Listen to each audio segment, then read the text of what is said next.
안녕하십니까. 노동시장론 지난 시간에 이어서 계속 하도록 하겠습니다. 우리 교재 201페이지 보겠습니다. 제3절 노동시장의 균형이라는 파트 보도록 하겠습니다. 이 3절에서는 노동시장에 대한 근본적인 그 개념이라든가 노동시장의 범위라든가 이러한 부분들을 보도록 하겠습니다. 그래서 첫 번째 노동시장의 의의와 특징에서 경제학과 노동경제학 해서 경제학의 한 분야인 거죠. 노동경제학이. 그래서 경제학은 인간이 행한 선택의 원인과 결과가 어떻게 그들의 경제생활에 영향을 미치는가를 연구하는 사회과학이다. 물론 이제 어렵게 이렇게 써놓긴 했는데 저는 경제학이라는 용어를 그렇게 이야기하고 싶어요. 한정된 자원을 갖고 얼마나 효과적으로 사용해서 나에게 만족감을 가져갈 수 있게 하는가를 연구하고 그런 분야를 배울 수 있는 분야가 경제학이 아닌가라는 생각을 합니다. 자, 어쨌든 국가 전체적으로 봐도 경제학이라는 게 있지만 거시적으로 뭐 한 가정에서도 경제학이라는 것이 존재한다라는 거죠. 그게 주로 이제 어디에서 나오냐면 가계부에서 나타날 수 있는 거죠. 그래서 집안에 이제 가장이 벌어오는 돈을 어떤 식으로 효과적으로 사용해서 최대의 만족을 가져올 수 있느냐, 이런 것도 하나의 가정에서 보면 경제학이다라고 할 수도 있다라는 거죠.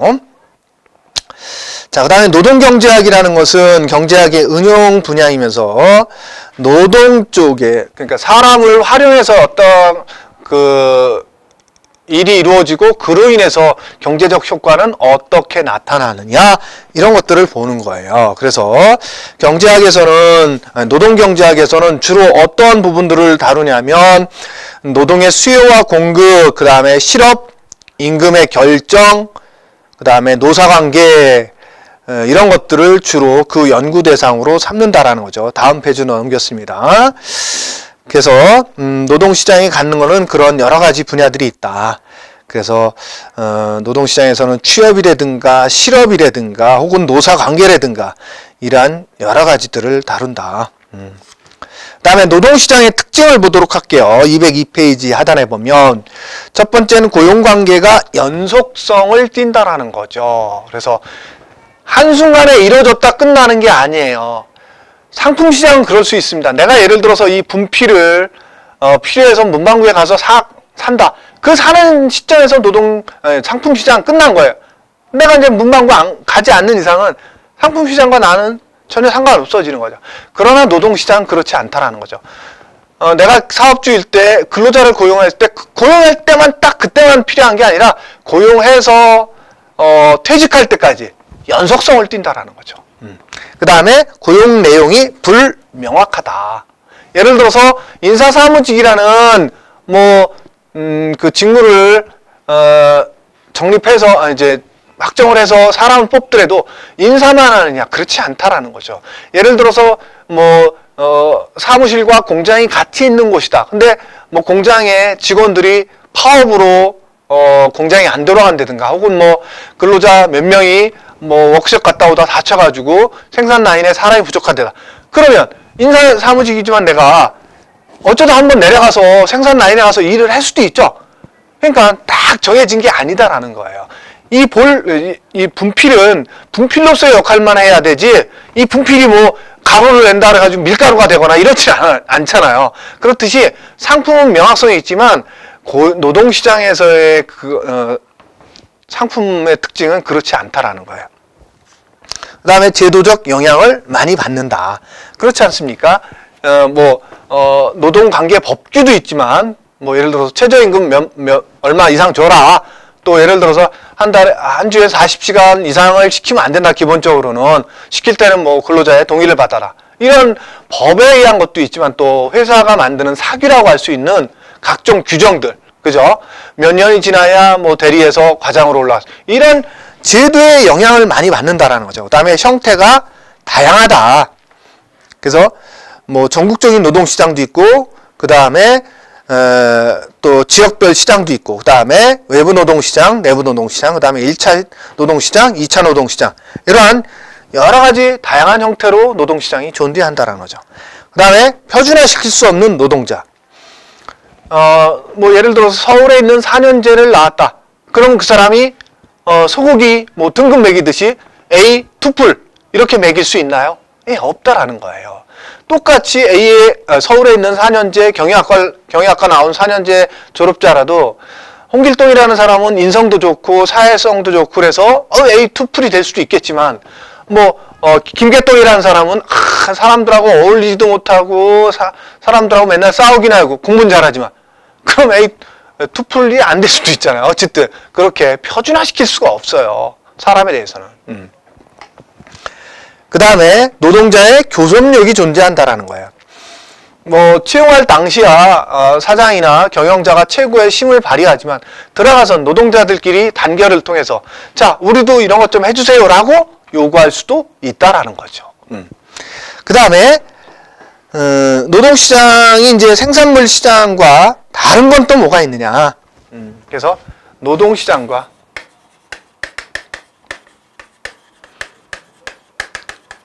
생산물 시장의 차이. 첫 번째는 다중성. 예. 쌀은 여기 나오는 것처럼 공급하는 사람은 쌀이 어디에 어떻게 사용되고 팔리는지 알 수도 없고 알 필요도 없어요. 근데 노동력은 그렇지 않다라는 거죠. 내가 어디 가서 일해야 되고 어떤 일을 하고 내가 결정하기 때문에. 예. 그래서 노동시장은 다중성이 존재한다라는 거예요. 예, 단일 노동시장만이 존재하는 것이 아니라 상호 관련 있는 여러 가지 유형의 노동시장이 존재할 수 있다라는 거예요. 그 다음에 근로조건이 존재한다라는 거예요.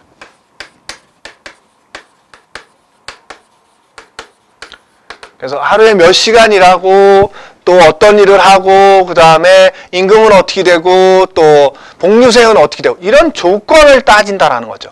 이 분필은 나는 뭐 이거를 굉장히 소중히 다뤄줄 사람에게는 팔릴 거야. 그렇지 않은 사람에게는 안 팔릴 거야. 이렇게 결정할 수가 없죠. 그러나 노동시장은 사람이 존재하는 거기 때문에 근로조건이 존재한다라는. 그 다음에 노동의 다원적 역할이 있다라는 거죠.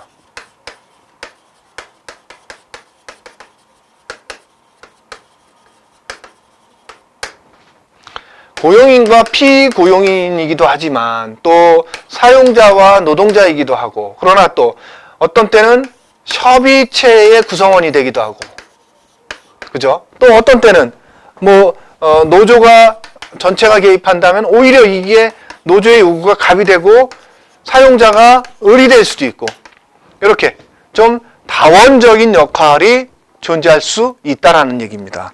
노동시장이라는 게 자체가. 그 다음에 제도적 영향을 크게 받는다. 예.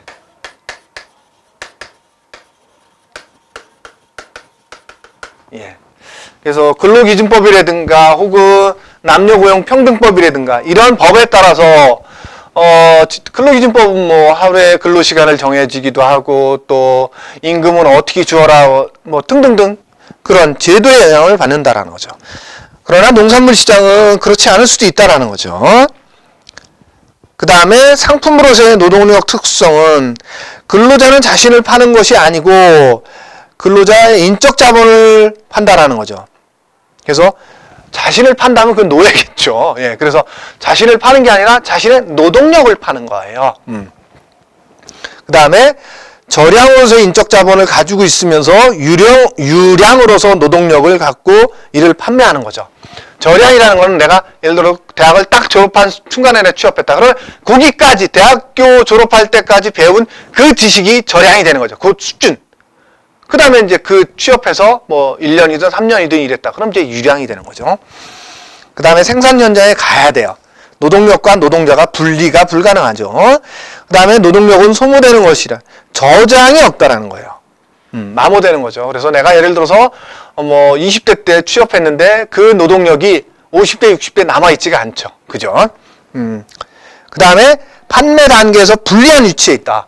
예, 채용되는 게 이제 판매하는 거죠. 노동력의 입장에서는. 그때는 사용자가 최고의 갑인 거죠. 그 다음에 추가적으로 공급하는데 시간이 많이 소요된다. 예. 예를 들어서 이제 내가 A 직종에서만 10년을 일했다. A 직종에서. 근데 B 직종에 내가 가야 된다. 그럼 전혀 생소한 직종이다. 그러면 이거 배우고 익히는데 또 오래 걸린다라는 거예요. 금방 가서 되는 게 아니다라는 거죠.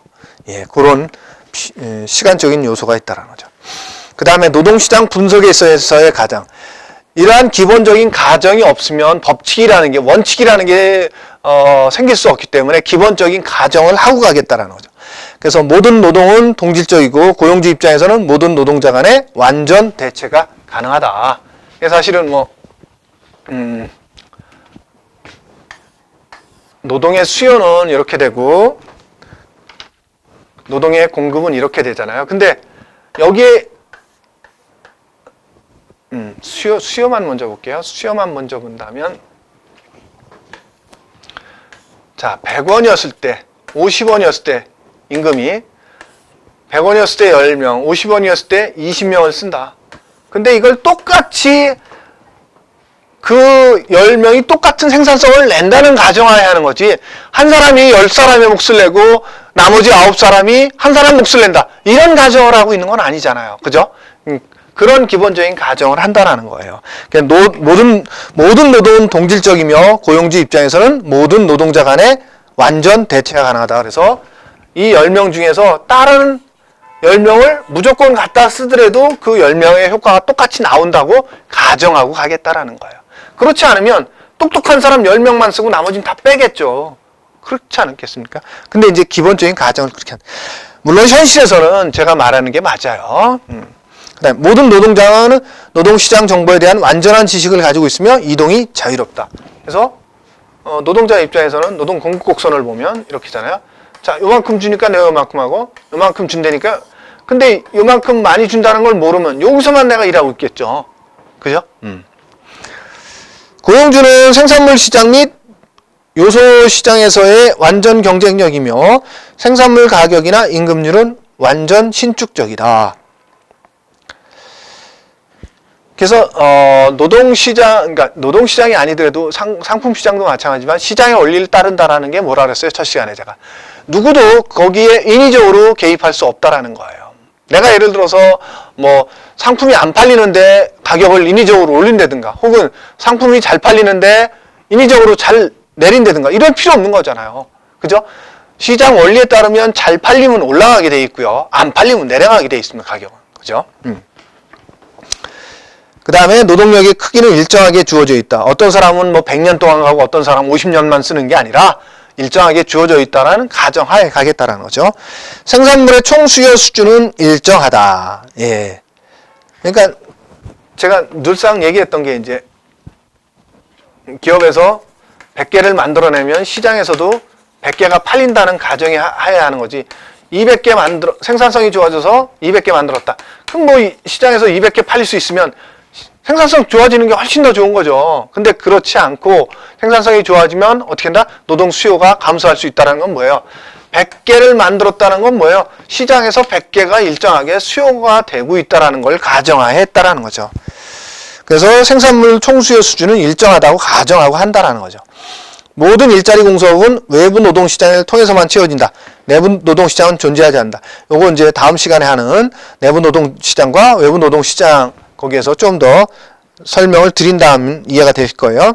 그 다음에 노동자의 단결 조직과 사용자의 단결 조직은 없다. 사용자는 임금을 낮추기 위하여 단결하지 않으며 노동자는 임금을 높이기 위해 어떤 단체도 조직하지 않으며 정부에 의한 임금 결정도 없다. 이 얘기는 무슨 얘기예요? 순수하게 시장의 원리에 의해서만 결정해야 된다는 거예요.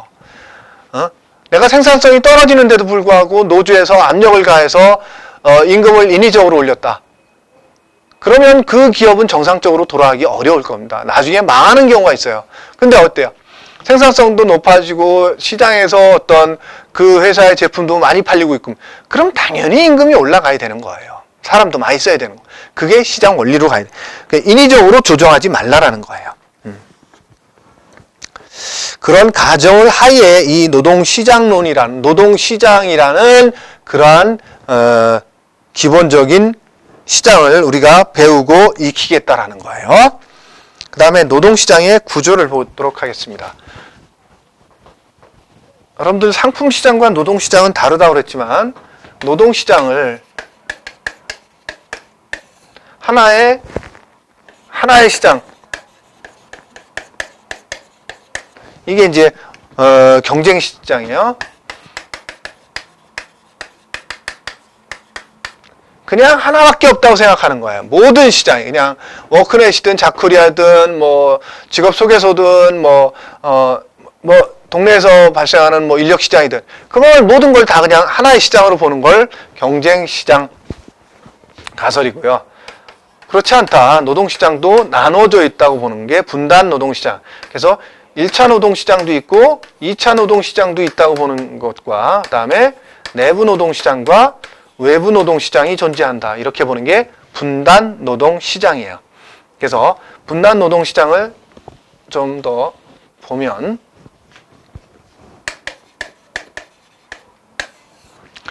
그래서 1차 노동시장과 2차 노동시장으로 보는 그런 것도 있고요. 내부 노동시장과 외부 노동시장이라는 게 존재한다. 이렇게 보는 것도 있어요. 1차 노동시장과 2차 노동시장은 어찌 보면 학력이라든가 스펙에 따라 분리되는 시장이라고 봐도 과언은 아닙니다. 그래서 1차 노동시장은 주로 고임금, 그 다음에 고용 안정, 합리적 노무관리, 뭐 이런 것들이 이루어지는 시장이고요. 2차 노동시장은 저임금, 그 다음에 고용 불안, 그 다음에 뭐라 그럴까요? 합리적이 아니라 자의적인 노무관리,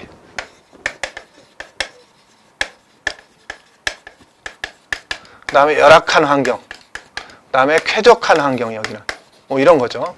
그러다 보니까 다 그렇지는 않은데 보통 정규직에 속하는 시장이 이런 측면이 좀 있고 비정규직에 속하는 시장이 이런 2차 노동시장의 특징을 좀 주로 가지고 있지요.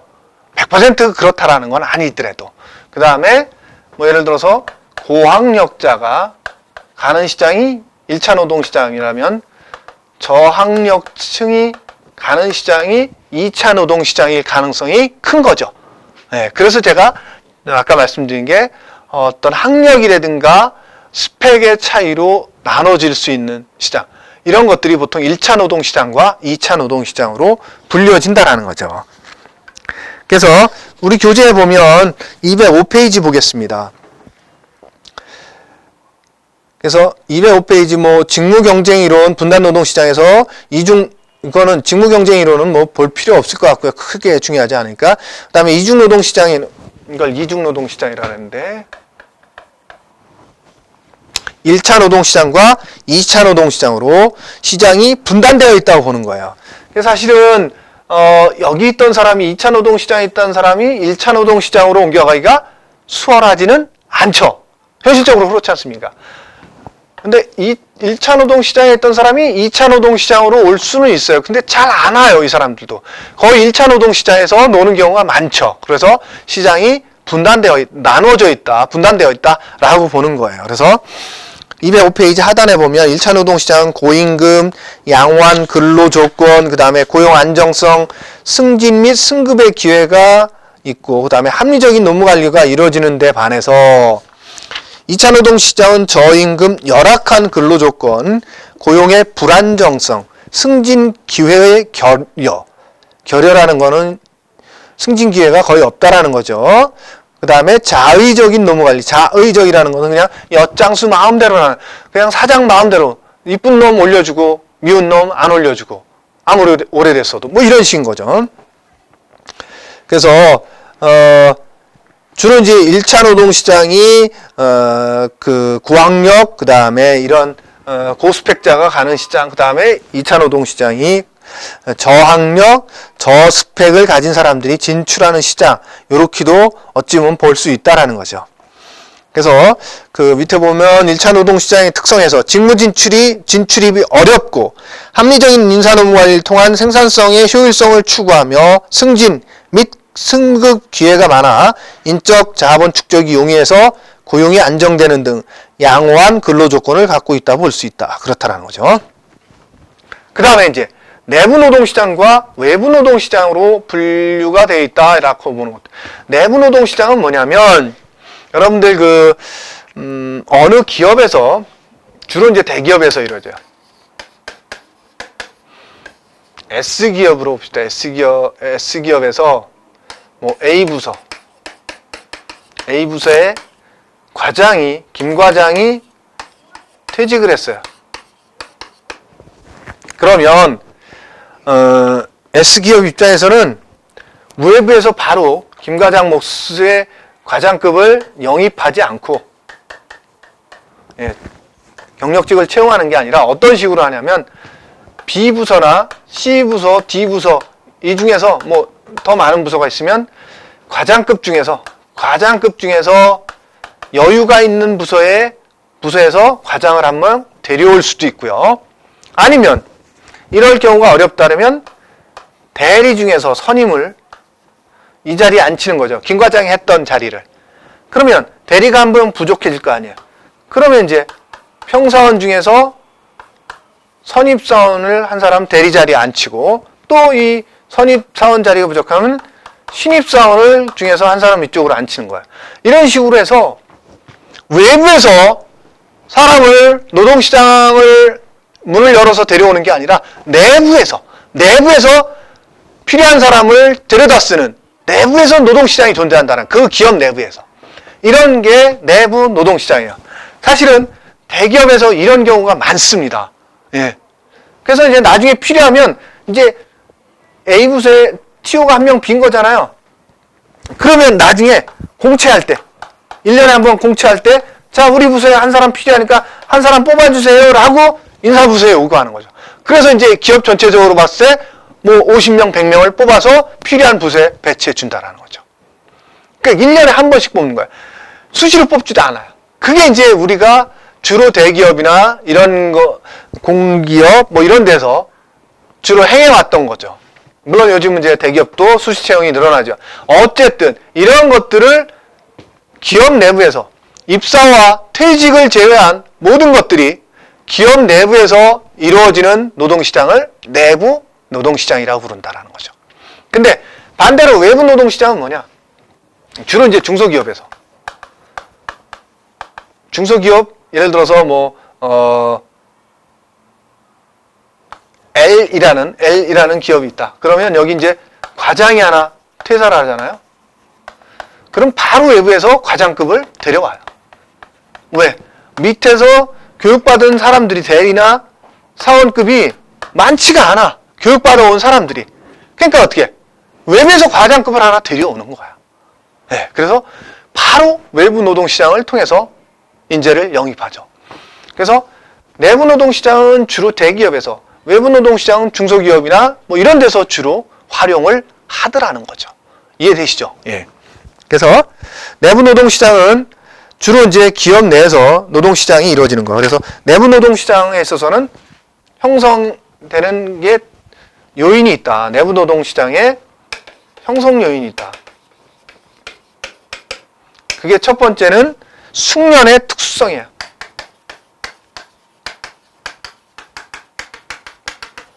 기업마다 자기네가 신입사원 데려다가 양성하는 교육 방식이나 아니면 중점적으로 어떤 걸 가르쳐야 되는지가 다 달라. 뭐 예를 들어 삼성 다르고 현대 다르고 뭐 SK 다르고 LG 다르더라는 거죠.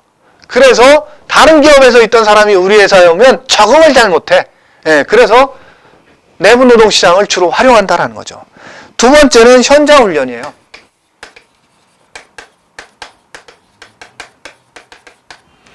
현장이라 해서 꼭 공장이나 뭐 이런 건설 현장을 얘기하는 게 아니라 뭐 사무실도 현장이 될 수 있는 거죠.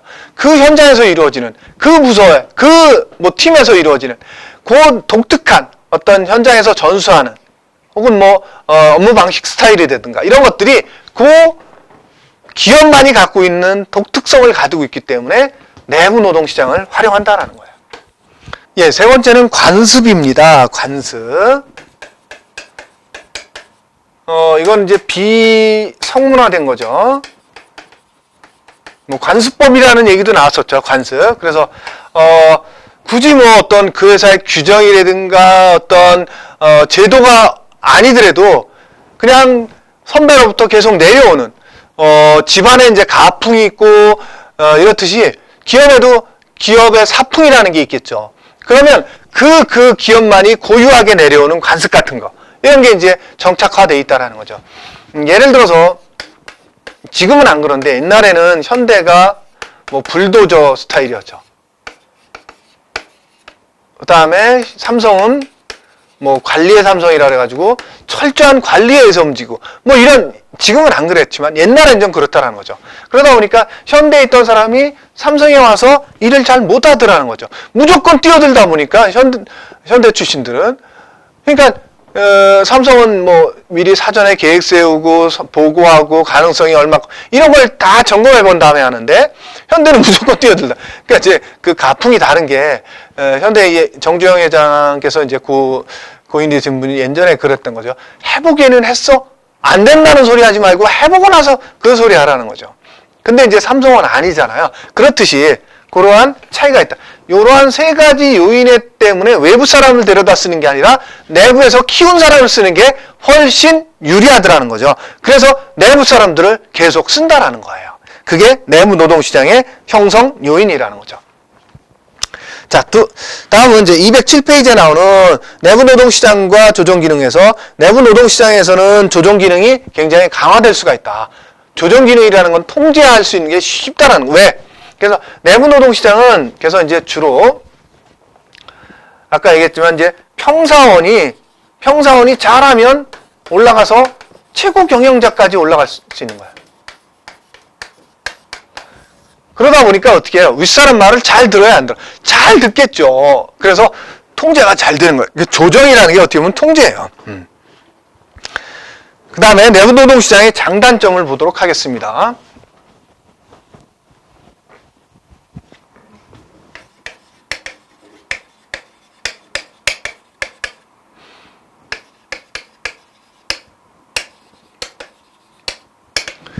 장점은 장기 고용 계약이 가능하고 내부 승진도 가능하고 직급 임금 체계의 특징을 가지고 있다는 거죠. 그래서 장기 고용으로 근로자로 하여금 소속감을 강화시키고 승진 등을 통해 보다 높은 보수를 받는 체계는 높은 동기부여를 불러일으키면서 기업 고유의 인적 자원에 투자를 활발하게 한다는 거. 이로 인해서 기업의 생산성은 향상되고 지불 능력이 높아지면 근로자의 만족도 증가와 이직률이 낮다. 소위 말하면 내부 노동시장은 장기 근속을 유발을 시켜요. 왜냐하면 아까 얘기했던 것처럼 내부에서 계속 뽑았으니까, 그러니까 내부에서 계속 올라간단 말이에요. 최고 경영자까지, 뭐 최고 별까지 달 수 있다라는 거예요. 그 기업에서. 그러다 보니까 장기 근속, 그 다음에 충성신고치, 충성신고치라든가 뭐 그러다 보니까 어떻게 돼요? 생산성이 높아지는 거죠. 장기 근속한다라는 건 뭐예요? 네, 숙련된다라는 거잖아요. 숙련. 네? 기능이 그만큼 올라가는 거죠. 그럼 생산성이 높아지고, 생산성이 높아지면 기업 이윤이 증가하고, 기업 이윤이 증가하면 지불 능력이 높아지는 거예요. 그러다 보니까 고임금을 주는 거죠. 네. 그래서 또 동기 유발을 시켜요. 어쨌든 계속 그럼으로 해서 이익이 증가할 수, 이익 증가, 기업의 입장에서 이러한 효과를 가져올 수 있는 게 내부 노동시장의 장점이라는. 단점은 노동조합의 전투성을 약화시킬 수도 있다. 노동조합의 교섭력이 떨어지는 거죠. 두 번째는 인력이 경직성이 발생할 수 있어요. 한 조직에 거기에 존재하는 사람들이 계속 떠나지 않고 있으니까 경직된다라는 거죠. 그 다음에 관리 비용이 증가한다. 왜? 장기 근속하니까 아무래도 뭐 4대 보험도 올라가고 임금도 올라가고 등등등등 관리 비용 자체가 증가할 수 있다는 거죠. 그 다음에 노동 비용도 증가해.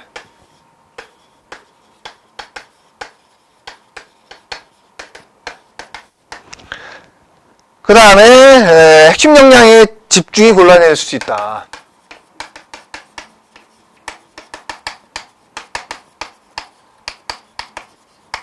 왜냐하면 뭐 부서가 여러 가지가 있고 혹은 뭐 사업장이 많은 게 있으면 생산성이 높은 데만 데려가고 나머지는 그냥 빼도 되는데 이게 내부 노동시장 여기 안에 있는 사람들을 주로 이제 활용하다 보니까 그걸 못하는 거예요.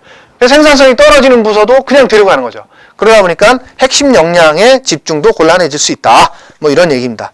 그 다음에 내부 노동시장의 단점이 나타나는 이유는 임금의 하방 경직성 때문에 나타난다라는 거죠. 임금의 하방 경직성. 임금의 하방 경직성이라는 건 뭐냐면 말 그대로 임금은 기간이 오래되면 될수록 근속기간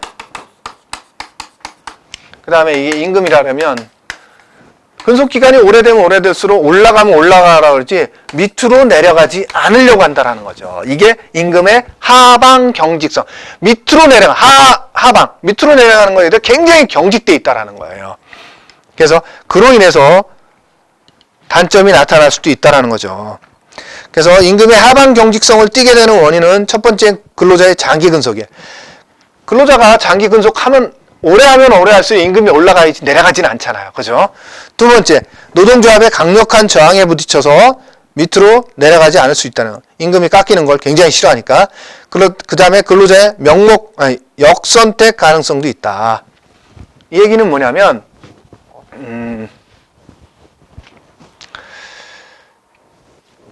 예를 들어서 임금 인상 뭐 10만 원 일하는 임금 인상 10만 원, 이하는 중식 무료 제공. 이런 회사의 어떤 연초에 제안이 왔다. 노조한테 임금 인상해 달라서. 그러면 사람들은 대부분 이걸 택하더라는 거죠. 일환을. 근데 실제로 생각해 보세요. 임금 인상 10만 원 해봤자 내 손에 쥐어주는 건 아마 한 8만 원쯤 될 거예요. 4대 보험료나 뭐 이런 거로 나가니까 세금을. 근데 중식 무료 제공이다. 그러면 내가 한 달에 20일만 근무한다고 쳐도 요즘 보통 시내에서 밥 먹으면 6천 원 갖고 먹기 쉬운가요? 어렵죠. 그럼 6천 원만 잡아도 그럼 얼마예요? 12만 원이에요. 그러면 이거 8만 원 대비 이게 12만 원 훨씬 나한테 이득인데도 불구하고 사람들은 뭐다? 화폐에 대한 환상이 있어가지고 일환을 택하더라는 거죠. 그러니까 임금은 올라가도 떨어지질 않으려고 한다는 거야. 그 임금 10만 원 올라가는 게 훨씬 나에게 좋게 생각되기 때문에 임금이 깎이는 건 절대 없다라는 거예요. 그게 역선택이라는 게 잘못된 선택을 한다라는 거예요. 근로자가. 실질적으로는. 그 다음에 국가의 최저임금 제도. 최저임금 제도로 인해서 그 최저임금을 받는 사람도 영향을 받겠지만 예를 들어서 최저임금이 뭐 작년에는 했더니 100만 원이더라. 한 달에. 최저임금 수준으로 봤을 때. 근데 올해는 예를 들어서 110만 원이 최저임금으로 올랐다. 그러면 작년에 110만 원 받던 사람은 그냥 100만 원 받는 사람에 대해서 그렇겠고 120만 원 받는 사람 이런 사람이 있었겠죠. 근데 최저임금이 110만 원으로 올랐어. 이 사람이 오른 거야. 그럼 이 사람들은 안 올려줘요? 이 사람과 차이가 있으니까 10만 원 더 줬던 건데. 그럴 거 아니에요. 예를 들어서 이 사람들은 1년 차고 이거 2년 차고 3년 차 했던 사람들이 이렇게 줬다는 거예요. 그러면 1년 차 110만 원이 되면 2년 차는 이거 120만 원 줘야 되겠죠. 이 사람들은 130만 원. 어쨌든 최저임금으로 인해서 최저임금의 혜택을 받던 사람도 그렇지만 그 주변에 있던 사람들도 그 최저임금으로 인해서 임금이 올라가더라는 거죠. 깎이지는 않고 밑으로 내려가지는 않고 올라가더라는 거죠. 그죠? 그래서 임금의 하방 경직성을 띠게 되는 원인은 그러한 요인들 때문에 띠게 되더라라는 거죠. 그 다음에 다음 페이지에 기업이 낮은 사직률의 근로자를 선호하는 이유까지 좀 볼게요. 기업의 입장에서 사직률이 낮은 근로자, 그러니까 이직 빨리 그만두는 사람들이 높을수록 기업의 입장에서 어떻게 될까요? 예. 예를 들어서 기업에서 신입사원을 10명을 뽑았어요. 근데 이 중에서 5명이 나가버렸다. 그러면 5명 또 뽑아야 되죠. 또 신규 채용 5명 또 해야 돼. 그럼 뭐야? 비용이 들어가잖아, 비용. 그죠? 그 다음에 이 10명이 계속 가가지고 한 5년, 10년쯤 되면 생산성이 올라가겠죠.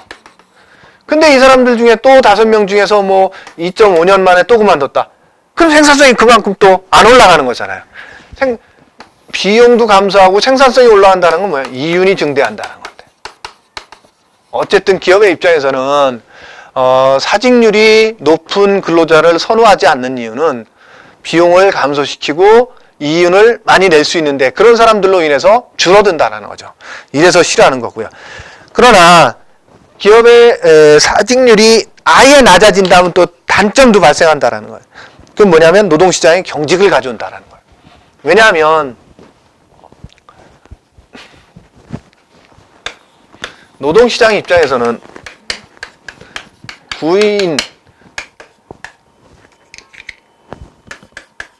구직이 있다면 여기 10명 뽑았는데 계속 안 나가고 있어서 그러면 구직자 입장에선 더 들어갈 수가 없잖아요. 그죠? 근데 여기서 예를 들어서 5명 그만두고 5명만 남아가지고 5명을 또 뽑겠대. 그럼 여기 5명 들어와서 또 5명 갈 수 있는 거죠.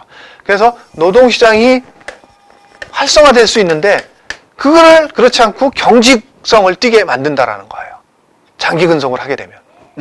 그래서 기업의 입장에서는 사직률이 낮은 근로자를 선호하지만 사회 전체적으로 봤을 때는 사직률이 낮은 게 결코 좋은 것만은 아니다라는 걸 얘기해 준다라는 거예요. 예. 이 시간은 여기까지 하고 마치도록 하겠습니다. 여러분들 수고 많으셨고요. 다음 시간에 이어서 가도록 하겠습니다.